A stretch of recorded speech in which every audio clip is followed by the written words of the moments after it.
মিছিলের অগ্রভাগে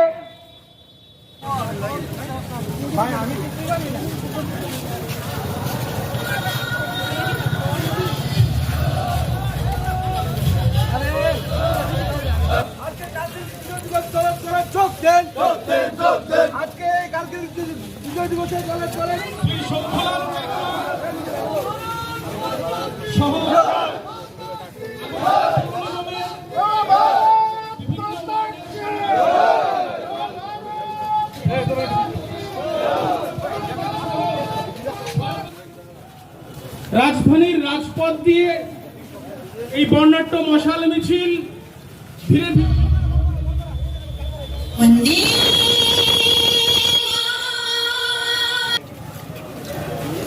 রাজ্য বিজেপির সম্মানিত সভাপতি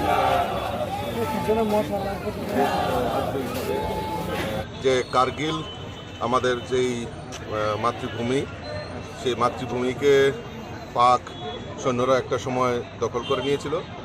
সেটা এই কার্গিল আমাদের কাছে একটা সার্বভৌমত্ব, সেটাকে উদ্ধার করার সময় আমাদের অনেক সেনাবাহিনীর বলিদান হতে হয়েছিল, কিন্তু তবুও আমাদের এই কার্গিলকে বিজয়ী হয়েছে। তাকে সম্মান জানানোর, এই সৈন্যদের প্রতি শ্রদ্ধা নিবেদন করে আজকে আমরা ভারতীয় জনতা যুব মোর্চার উদ্যোগে এই বিজয় মিছিলে আমরা অংশগ্রহণ করেছি। মশাল মিছিলের মাধ্যমে আমরা আমাদের যারা শহীদ, আমাদের সৈন্য যারা এই কার্গিল বিজয় দিবসে বলিদান হয়েছেন, তাদের বলিদান যাতে বৃথা না হয় তার জন্য আমরা তাদেরকে শ্রদ্ধাঞ্জলি জানিয়ে আজকের এই মশাল মিছিল আমরা সংগঠিত করছি। ধন্যবাদ।